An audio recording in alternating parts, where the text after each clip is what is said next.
Good Good, afternoon, sir. good afternoon. Good afternoon. Okay. Um, so we'll leave from where we started, where we stopped last time. We were talking about a concept called whistleblowing. Right. So, what is whistleblowing? When you see something grossly wrong in your workplace, right? I mean, having said all these things on ethics, moral responsibilities, and all those things, there are times when businesses can actually enter into corrupt practices, right? And when you get involved in those things, right? When you realize that the organization is doing something that is morally corrupt, it is it is in your interest and in the interest of the society to expose this. And this is what is called as whistleblowing. Whistleblowing is a concept where you are aware that the company is doing something fishy, which is illegal, and you are there to expose it. Of course, there are laws that have been passed in many countries in the world which protects whistleblowers from repercussions from the company. Right? The company is not going to keep you quiet. Suppose you are involved in a company, and the company is not going to keep quiet. They're going to do every tactics, right? Every intimidation tactics to stop you from whistleblowing. I think we kind of partly saw what this student in University of California, Berkeley, when she was hired by a company called Theranos, of which a full movie has been made in the this thing. When they realized that Theranos is up to something that looked like totally fabulous, until somebody blew the lid on it and they said what they're doing is something totally wrong, right? Whistleblowing has had precedences in many this thing. In India also, I briefly mentioned last time that there was this brilliant IAS officer who was employed in one of the oil companies, and he was posted as area sales officer in Uttar Pradesh, and he saw that the petroleum companies are actually adulterating, and when he raised this issue, he was eventually murdered. Okay, he was murdered, brutally murdered, and that actually raised a huge hue and cry. And then eventually, the Indian Parliament also passed a Whistleblowers Act. Okay, so you now have legal protection. So when a whistleblower does, all these things are kept in a confidential way until at some point, at some point you are going to be exposed. But even when you get exposed, the law makes sure that by adhering to certain practices, you are covered from all those legal expenses. I'm sure it doesn't matter where, in which part of the world you live. I think legal fight is always messy. It's time consuming, emotionally draining, and not only emotionally but even financially it is draining, right? So the law makes sure that at least that part of the thing will not be a liability for you. Okay. So they have certain provisions that will make sure that you are protected. So we will continue with our this thing. Let's see. um, I'm not sure how much we had seen that Theranos thing. Let's start from there. So this just says, this was in 2016. It says tough road for whistleblowers in India.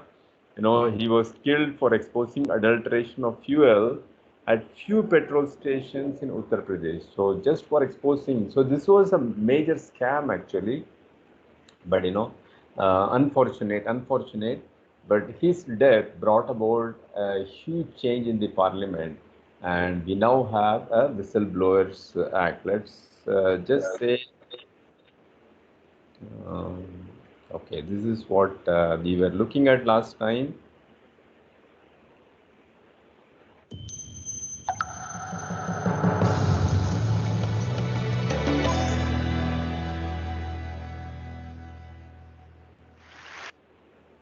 answer or not. But when I'd run it in the Theranos device, This is something that it would come out 8.9. And then I'd run it again, and it'd come out 5.1.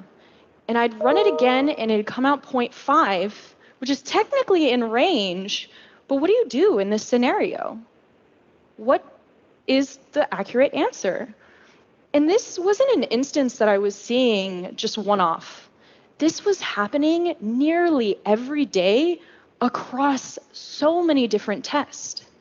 And mind you, this is for a sample where I know what the concentration is.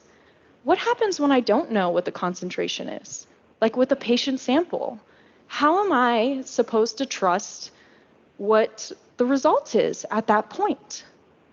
So this led to sort of the last and final red flag for me. And this is when we were doing testing in order to confirm and certify whether we could continue processing patient samples. So what regulators will do is they'll give you a sample, and they'll say, run this sample, just like the quality control, through your normal workflow, how you normally test on patients. And then give us the results, and we will tell you, do you pass or do you fail? So because we were seeing so many issues with the Theranos device that was actively being used to test on patients, what we had done is we had taken the sample and we had run it through an FDA-approved machine, and we had run it through the Theranos device. And guess what happened? We got two very, very different results. So what do you think they did in this scenario? You would anticipate that you would tell the regulators, like, we have some discrepancies here with this new technology. But instead, Theranos had sent the results of the FDA-approved machine. So what does this signal to you? This signals to you that even within your own organization, you don't trust the results that your technology is producing. So how do we have any business running patient samples on this particular machine? So of course, I am a recent grad. I have, at this point, ran all these. So I think the plight of this person is such that it's like comparable to what would happen to you. Suppose all of you right after your BSc or MSc programs, you get into a company where you are assigned the task of testing something. You are seeing a variable test result every time you do the test, but then the company is projecting everything in a positive light, right? So there is something that is grossly wrong, and you need to come out and tell, look, I'm saying this, but the company is saying something else, right? So that is what is whistleblowing, and I think if you remember, I'm sure it is tough to remember, but this student had gone through a lot of personal and professional issues, right? But still, she had the courage to believe in what she was trying to do and to tell it out to the world. Of course, she was not alone.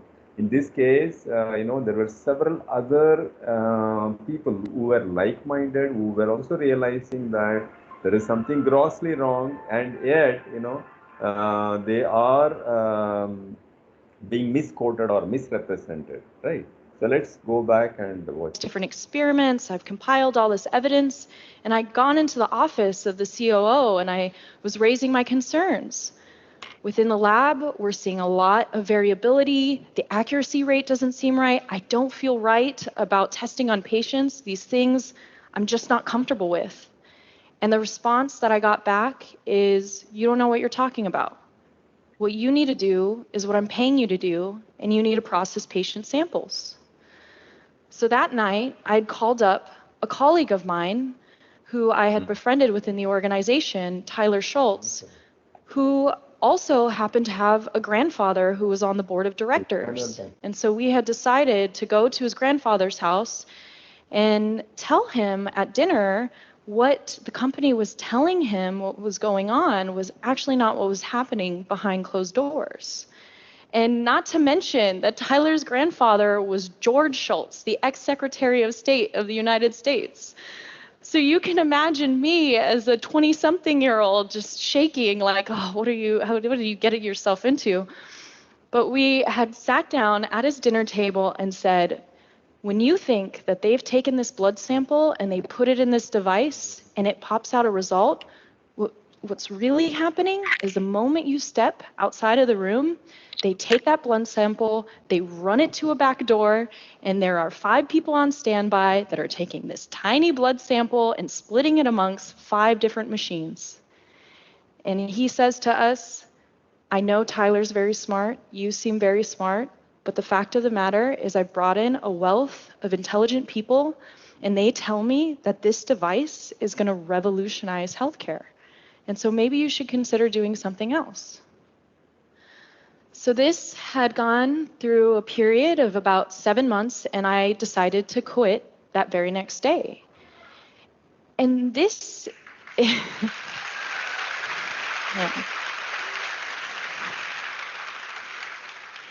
But this was a moment that I had to sit with myself and do a bit of a mental health check. I'd raised concerns in the lab. I'd raised concerns with the COO. I'd raised concerns with a board member. And meanwhile, Elizabeth is on the cover of every major magazine across America. So there's one common thread here, and that's me. Maybe I'm the problem. Maybe there's something that I'm not seeing. Maybe I'm the crazy one. And this is the part in my story where I really get lucky.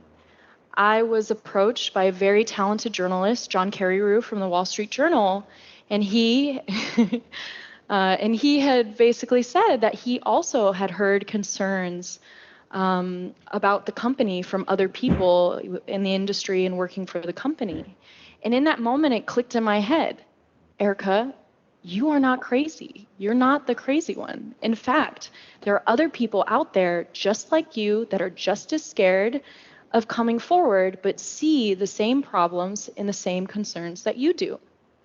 So before John's expose and investigative report had come out to reveal the truth of what was going on in the company decided to go on a witch hunt for all sorts of former employees, myself included, to basically intimidate us from coming forward or talking to one another. And the scary thing really for me in this instance was the fact that it triggered, and I realized that they were following me once I received this letter. But it was also, in a way, a bit of a blessing because it forced me to call a lawyer.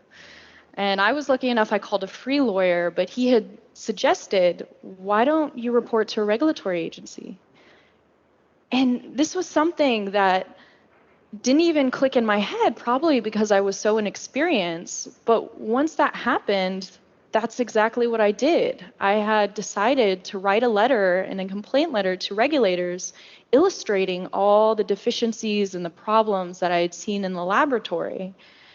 And as endearingly as my dad kind of notes this as being my like dragon slayer moment where I had risen up and sort of like fought this behemoth and it caused this domino effect, I can tell you right now, I felt anything but courageous. I was scared, I was terrified, I was anxious, I was ashamed slightly that it took me a month to write the letter. There was a glimmer of hope in there that maybe somehow no one would ever figure out that it was me. But despite all that emotion and all that volatility, I still did it. And luckily, it triggered an investigation that shone to light that there were huge deficiencies in the lab, and it stopped Theranos from processing patient samples.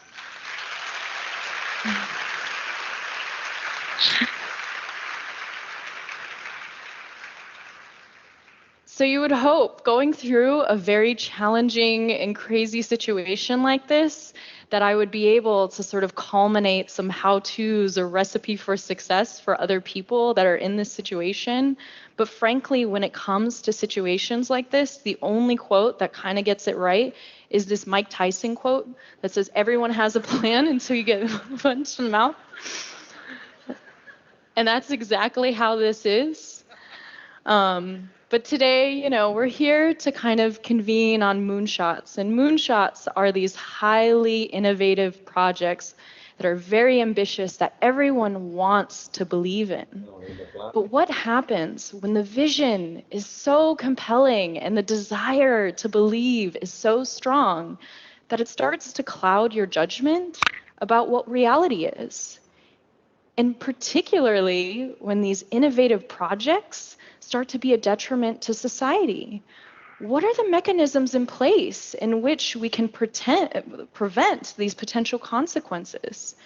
And really, in my mind, the simplest way to do that is to foster stronger cultures of people who speak up and listening to those who speak up. So now the big question is, how do we make speaking up the norm and not the exception?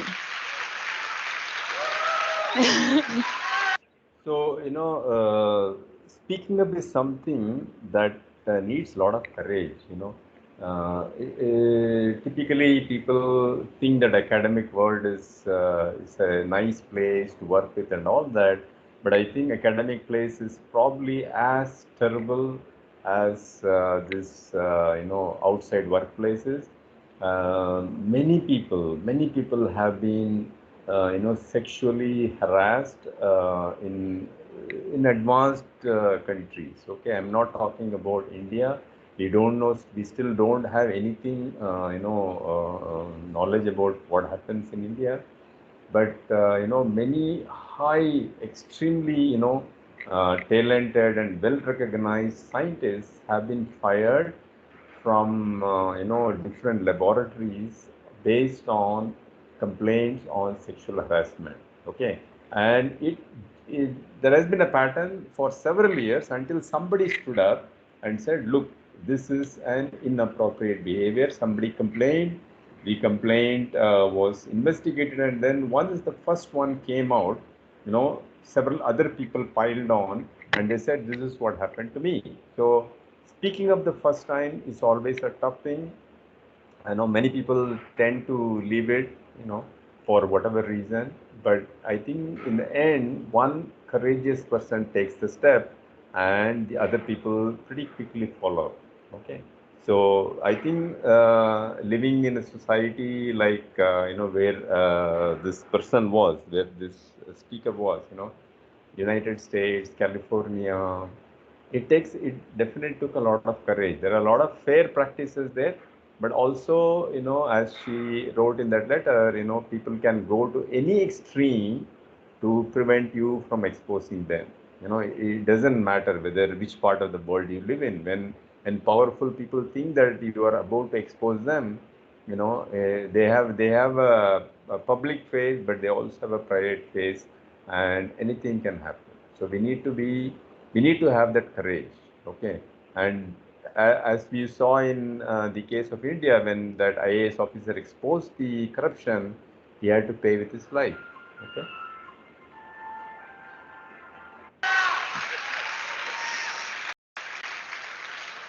So luckily, in my own experience, I realized that when it comes to speaking up, the action tends to be pretty straightforward in most cases. But the hard part is really deciding whether to act or not. So how do we frame our decisions in a way that makes it easier for us to act and produce more ethical outcomes? So UC San Diego came up with this excellent framework called the 3 C's, and it's called commitment, consciousness, and competency. And commitment is the desire to do the right thing regardless of the cost. In my case at Theranos, if I was wrong, I was going to have to pay the consequences. But if I was right, the fact that I could have been a person that knew what was going on and didn't say something, that was purgatory. Being silent was purgatory. Then there's consciousness, the awareness to act consistently and apply moral convictions to daily behavior. And the third aspect is competency. And competency is the ability to collect and evaluate information and foresee potential consequences and risk. And the reason I could trust my competency was because I was acting in service of others. So I think a simple process is really taking those actions and imagining if this happened to my children, to my parents, to my spouse, to my neighbors, to my community, if I took that, how will it be remembered? And with that, I hope as we all leave here and venture off to build our own moonshots, we don't just conceptualize them in a way as a means for people to survive, but really see them as opportunities and chances for everybody to thrive. Thank you. All right. So that any thoughts? Anybody wants to say anything?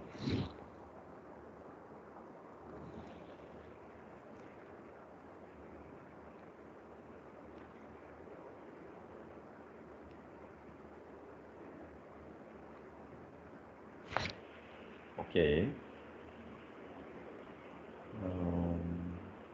All right. So if that is the case, let's move on to the next topic, which talks about informed. त्योहार की fashion shopping only with Myntra Big Fashion Festival starts 3rd October. Don't miss out. We'll see elements. In a top secret operation in the 1950s, codenamed MK Ultra, the CIA administered a powerful drug called LSD to US citizens without their knowledge. And the purpose of the study was to see if LSD could be used as a type of weapon to control people's minds. And I know this sounds like a movie script or some sort of dystopian novel, but it actually happened. And to me, this is a perfect case study and starting point to examine ethics in psychology research.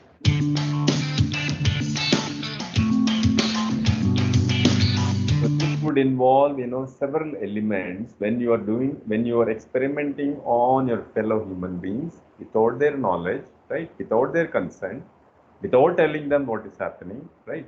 So this is going to have several elements. I just want this is a very short video, but I think very powerful video. Please pay close attention.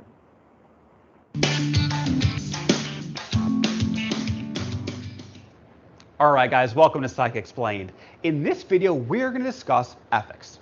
And at its core, ethics in psychology research is the understanding that participants in a study have certain rights. And it's the researcher's responsibility to make decisions with the participants' rights in mind. Now, these rights are typically laid out as guidelines or principles that were developed by the American Psychological Association, commonly known as the APA. And the ones we're going to talk about today include informed consent, protect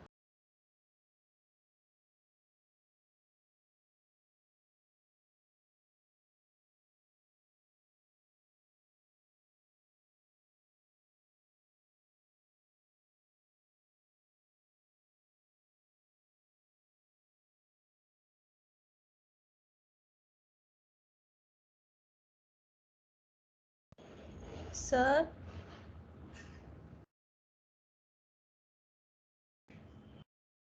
Excuse me, sir.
Thank you, Tejaswini. I think I'm having this issue of unstable network. Um, Let me share the content again.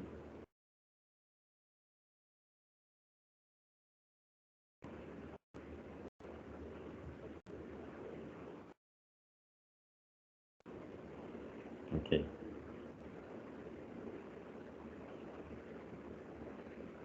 So where did we lose contact? How far should we go back? Or is this okay? No, sir, it was start only actually. It was start. Okay. Okay.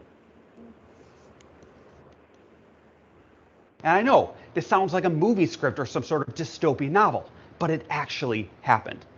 And to me, this is a perfect case study and starting point to examine ethics in psychology research.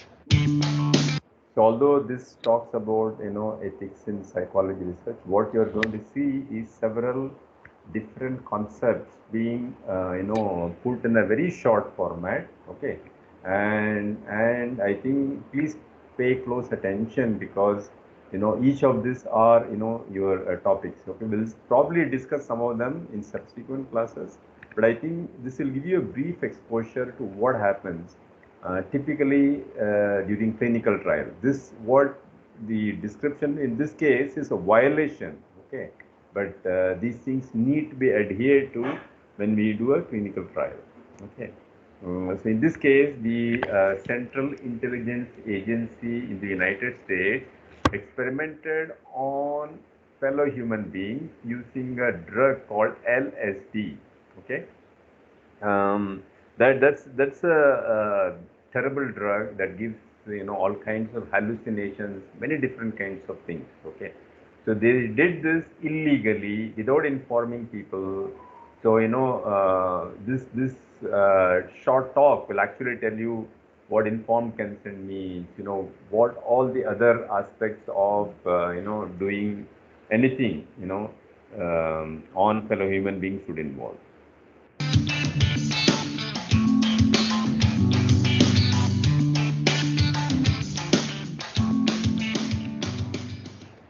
All right, guys, welcome to Psych Explained. In this video, we're going to discuss ethics. And at its core, ethics in psychology research is the understanding that participants in a study have certain rights. And it's the researcher's responsibility to make decisions with the participants' rights in mind. Now, these rights are typically laid out as guidelines or principles that were developed by the American Psychological Association, commonly known as the APA. And the ones we're going to talk about today include informed consent, protection from harm, deception, freedom from coercion, debriefing, and confidentiality/anonymity. And as we talk about these principles, we're going to refer back to Project MK Ultra and see which ethical principles were violated and which ones were upheld. So let's get started.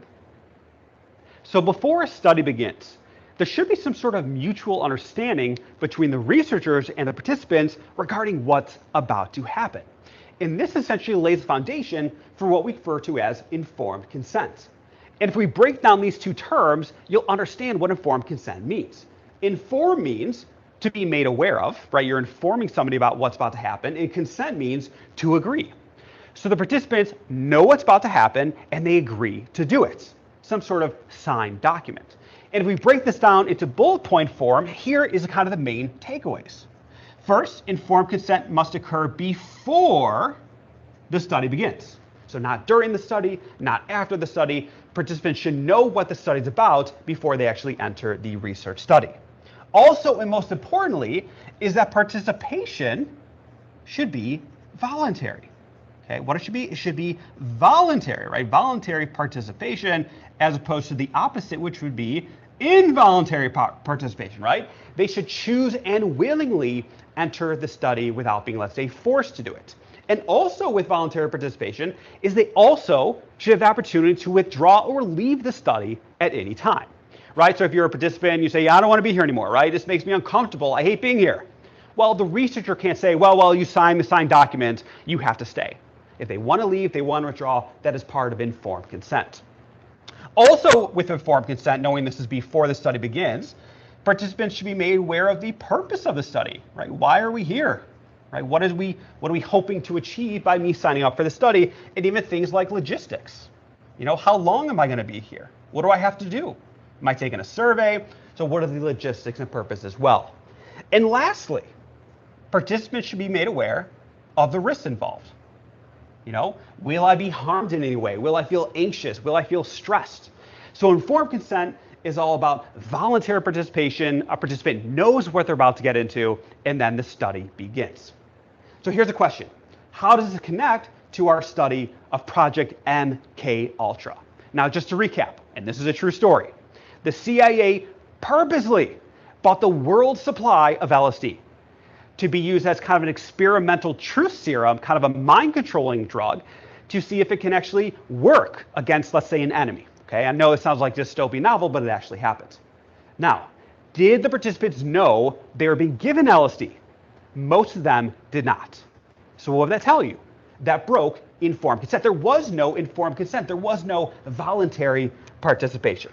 So under each one, we'll explain how this connects to, say, Project MK Ultra, which is that people, right, they weren't participants because they didn't sign up for anything. These human subjects, people, were not aware, right? We're not aware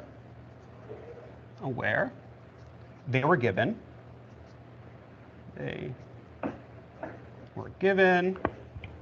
LSD, right? So it's not just that they were not aware that they were given LSD, they also didn't even know they were in a study in the first place. A lot of them just went to brothels, or a lot of them went to different places, and somebody just slipped a drug inside, and they didn't even know what was happening, okay? All right, so there's informed consent. All right, what's next? We have protection from harm. And to me, this is the most important one. No matter what research study you're doing, you really have one goal, right? Obviously, your goal is to, advance scientific literature, but it's to make sure that nobody in your study is harmed. Now, it's impossible to have no harm at all, right? You're going to feel stressed. A participant might feel anxious. You can't control that. So it's not about eliminating, all harm.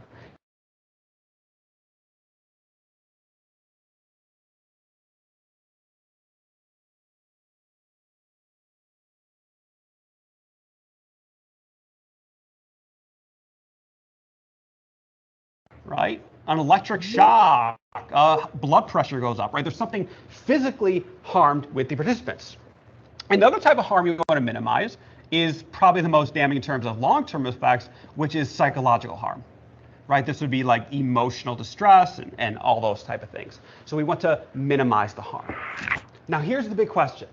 How much harm is acceptable if you're doing a really good study, right? And a lot of this is subjective, right? Yes, participants might have some harm, but you can make an argument, well, it's for the betterment of scientific research, right? So it's okay to harm a little bit if the benefits outweigh the costs. And this is sometimes referred to as cost benefit or risk benefit, cost benefit analysis, which is essentially saying, analysis, do the pros outweigh the cons, right? Just use your hand, right? Pros outweigh the cons. And once again, it's quite subjective, but you have to make that argument. If I use my little drawing here, you have to make the argument that the benefits of the study outweigh the risks, right? The benefits outweigh the risks. And if you can argue the benefits outweigh the risks, that we're advancing scientific knowledge, we're learning so much, and yes, people might suffer a little bit, well, then it might be worth it, okay?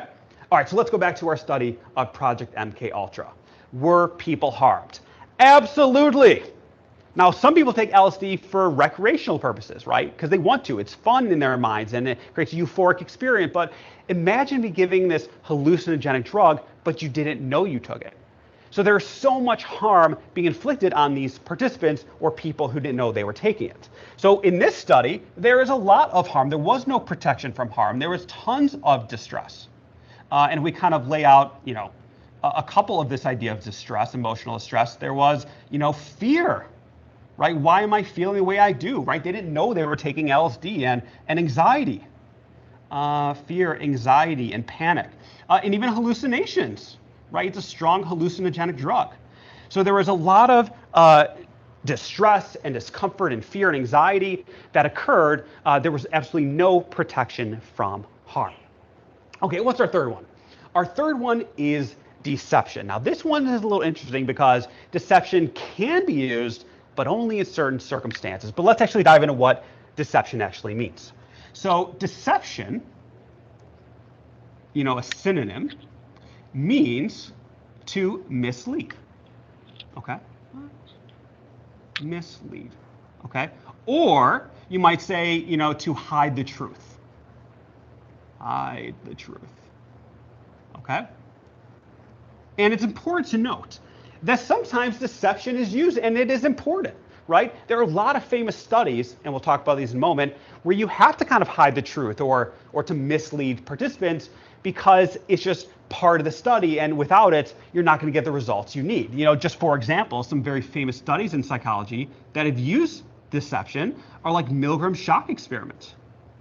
And you're more than welcome to research Milgram shock experiment, but the participants didn't know that the equipment was fake, and they didn't know that they were not really electrocuting the other participants. You could, of course, look that up. And another famous study is the Asch Conformity Study, right, in which participants were led to believe that everybody around them were part of the study, but everybody around them were really part of the research team. They were called confederates. A confederate is somebody who pretends to be part of a study, but they're really part of the research team. So generally speaking, according to the APA, deception is really not allowed, okay? But it is allowed, okay? So we'll say, deception, is permitted, is allowed if, okay? If. And what is that if? Once again, cost-benefit analysis. If you can prove that, one, nobody's really being harmed, right? You can kind of eliminate that after the study, but also that the benefits outweigh, that you're advancing scientific literature that is really important for the scientific and psychological community, that deception is meaningful for the study. So in general, we don't want to mislead our participants, but sometimes you do if the benefits outweigh the costs. So was anybody misled, or was there hiding the truth in our project MK Ultra? Well, there was a lot of it. In one big example, participants were led to believe that they were taking an experimental drug to treat schizophrenia. What they didn't tell them was that it was LSD, and they took this drug every single day for a year, right? So that's an extreme example of deception. Another example of, let's say, misleading or hiding the truth is that a lot of the studies took place at a brothel. And a brothel is where prostitutes and sex workers work. And they would lure men in, and the men didn't realize is that the prostitutes were working for the CIA. And they would slip LSD in their drink, and then they would be interrogated, right? What do you know, and how does this LSD make you feel? So in our study, coming back to Project MK Ultra, where is deception, is that the prostitutes in the brothels, the sex workers were actually confederates. They were part of the research team, helping out the CIA. Confederates. Right? So there are a lot of examples of deception. This is not one that would be good. All right, so what's another APA ethical principle? We have coercion. Now, the same way we broke down deception, let's break down coercion. To coerce, right, as a verb, and coerce essentially means to force or pressure someone to do something against their will, right? They don't want to do it, but they're being unwittingly forced involuntarily to do something. This is why we often say freedom from coercion, right? Freedom from being forced to do something against your will. And this might be in a research study. It could be just being in a study, be in a study. I don't want to be here, but I'm going to make you be here anyways, right? Take this pill. Or it could be something like just staying in a study, right? Maybe you want to leave, but they won't let you leave. So there's a lot of coercion. It could be also saying or do something that you don't want to do. Now, how would a researcher coerce somebody to do something, right? How would that actually happen? Well, typically, it deals with threats. Okay, some sort of threats. Now, threats do not have to be, somebody puts a gun to your head. It doesn't have to be so obvious. A threat could be somebody uses their power, right? The CIA is a pretty powerful agency, their power or influence over you. Or maybe they threaten you by saying, if you don't do X, I will do Y. So there's a lot of coercion that takes place. So how would this apply to Project MK Ultra?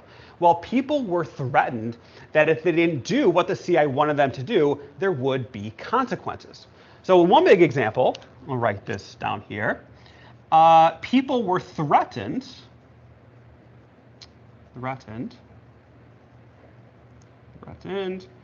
to extend their trip. Let me explain what this means. People did not realize that they were given LSD. And when they were being interrogated to see how the drug was affecting them, the CIA officials might have said something like, if you don't follow or listen to our directions, we're going to make your psychedelic trip worse. We're going to give you more LSD. Now, I realized they didn't even know what was happening. They didn't know they were taking LSD. So if somebody tells you, we're going to threaten you and make this trip, this bad experience worse, that would be a form of coercion. All right. Another way you could think about this of coercion is that some of the people who were given LSD were mentally ill or drug addicts. In other words, they weren't in the right state of mind to, one, give informed consent, but they were being pressured to do something because they didn't know otherwise. They weren't in the right state of mind, and they were pressured by the influence and power of these people. All right, so what are our last two? Let's talk about debriefing. Now, we know informed consent occurs before a study begins. What about debriefing? Debriefing is the opposite. It occurs after the study ends. Okay? And what is the point of debriefing? There's a lot of things that happen in a study, and debriefing is the opportunity for the researchers to really let it all out, right? Here's what we did, here's why we did it. Do you have any questions? Participants can ask questions and seek advice or seek help. This is where all the things happen to make sure that everything is cool, everything is calm after the study ends. And if we break it down, this occurs once after the study. Participants might explain, once again, the purpose of the study. Here's what we did and why we did it. They might also reveal any deception. Okay? So yes, you were deceived, but here's why we did it. And then lastly, do you have any questions? Do you have any questions about the study or the data or why we're here? The questions could also be in the long lines of, I don't really feel good, right? I feel anxious. Why do I feel anxious? And it's at this opportunity where it's the researcher's responsibility to return people to kind of a normal baseline from before the study began, right? If a participant is feeling anxious or stressed, during the debriefing session is the researcher needing to calm them down and making sure that, if you need any extra help, what do you need? How can I help you if there are any issues, okay? Now, how could this apply to our Project MK Ultra? And by the way, please research this operation. It is absolutely fascinating. And once again, it sounds like a dystopian novel, but it actually happened. Of course, there was no debriefing, right? It wasn't like, here's why we gave you LSD and have a nice day, right? There was absolutely no follow-up. Right? Not how you doing. Hey, by the way, we gave you LSD 3 months ago. How you doing? Right? There was none of that. It was just kind of, here you go without your merry way, and we'll see you later. Okay? All right, so what's our last ethical principle? We have confidentiality and anonymity. And what both of these have in common is about participants' rights. Participants have certain rights. Now, what are these rights? Well, let's break down what these two terms mean, confidentiality and anonymity, starting with anonymity. And you might have heard of the word anonymous, which is essentially saying the same thing, which is we don't know who the participants are, right? We don't know your name, we don't know your address, we don't know your social security number. You're just a data point, you're just a number in our study, right? In other words, if you ever fill out a survey, people don't know who you are, you just gave information. Just imagine in the current pandemic scenario, right? The COVID vaccines were tested all over the world, right? All we know is numbers, right? In the United States, 25,000 participated in certain location, 20,000 participated in some other location. In India, All India Institute of Medical Sciences recruited about, close to 20 odd thousand people. So now, from an individual, you have now become just a number. So there are reasons to make you anonymous, but somewhere this entire process can have a totally different meaning. You are no longer being an individual; you are just a number, okay, in the system, okay. And when things are going good, when people have been vaccinated, vaccination is again a number. Individuals are lost. Okay, maybe we'll talk about this in subsequent things, but let's finish this. Right? That's anonymity. But if you're in a study and you have to give information, you have to make sure that you keep that information private, right? We don't want the name Dr. Kushner out there in the public if I participate in a research study and there's maybe some controversial or very, private results. So we have keeping information private and not really knowing who we are. So participants have rights. Those rights are, they have the rights to privacy, okay, and to keep information, if you have to actually do give your name, to keep the information in a secure environment. In a secure environment. Okay? That might be, for example, keeping the information in a database in a computer that nobody can get a hold of, right? It's not going on Facebook, it's not going on social media. No one has access to this information. So the whole point of this box is privacy, security, and making sure that we protect our participants. So how does confidentiality and anonymity connect to our project MK Ultra? Was there a breach of confidentiality and anonymity? Well, at first they did a really good job because they didn't want the public to know what happened, right? They did a really good job securing the names of the people who took the drugs. But over time, as you see this headline from Washington Post, the information eventually got out, right? This covert operation was made public and the public was horrified that this actually occurred. And if you look at this today and you want to go online and look up MK Ultra, you can actually see the people, or at least some of the people, who were given the drugs. A lot of them are pretty famous. Some of them are like Whitey Bulger, who is the Boston crime boss and mobster.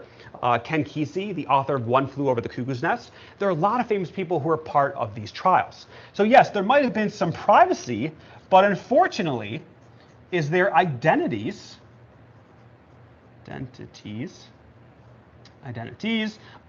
were not kept secure. Right? Because we know today who was in the study. Okay? So yeah, maybe it was private first, but today we do know. All right, guys, thanks for watching. I really hope you learned something. Okay, so beautiful lecture. When it comes to confidentiality, it is not only related to medical records, right? I'm sure all of you must be aware that the government of India is actually forcing companies like Mastercard, Visa, etc., to store their data locally, right?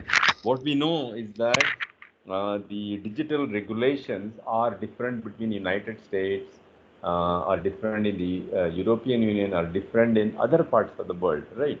So when it comes to confidentiality and anonymity, we all know on a daily basis, or even if not on a daily basis, we always see that, the credit card information has been hacked. People can play havoc with your credit card information, right? So the credit card companies are actually supposed to de-link, the numbers from your identity. They're supposed to make everything anonymous, right? But I'm not sure whether it happens or not, and hackers get valuable information. And the biggest thing is when hackers, gain access to these things, they can actually, misuse their data. They can actually misuse the data, right? And unfortunately, whether it is Mastercard, Visa, or it could be any other thing. All these people, Amazon, for example, all of us are using Amazon during this pandemic. Amazon stores a lot of information, right? So the government of India says that all this information should be kept in India because rules of the government of India should apply. But if you were to store everything in US, probably no rule applies. People, even if something gets access, probably you will have only a limited liability, right? So there are lots of, ifs and buts going on. There's a lot of turf war that is going on. but I think eventually these things will get settled, one or the other way. Okay. So that's what I wanted to talk about today. Anybody has any thoughts, any questions? We should probably discuss. I leave the floor open to you. So thank you, Akash, for this thing. So this is not CA is very famous for doing all kinds of these kind of things, right? They had actually purposely infected black men with syphilis, in search of a cure for syphilis. Okay, so I think many such things have happened in the past. Okay, Nazis were very famous for experimenting on Jews, right? They did all kinds of human experiments. So a lot of things, where formed, or the basis for all these things happened because somebody somewhere suffered horrible things, right? Of course, sometimes some of these things, in the end, have a benefit, right? For example, we talked about risk versus benefit. One of the benefit that has happened from this is that your legal laws have been strengthened, and nobody can go into any patient and do an experiment on the patient, right? You now have very clear legal protection both for the patient and for the doctor and for the organization, right? Anybody has any thoughts?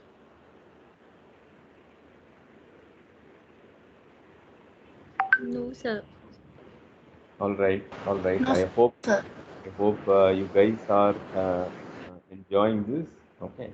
So we will continue our this thing on medical confidentiality, and then eventually, when something like this happens, we need to have justice, right? We need to have justice. So we will look at principles of natural justice, how justice system works, how criminal justice system works, how people get justice and all that.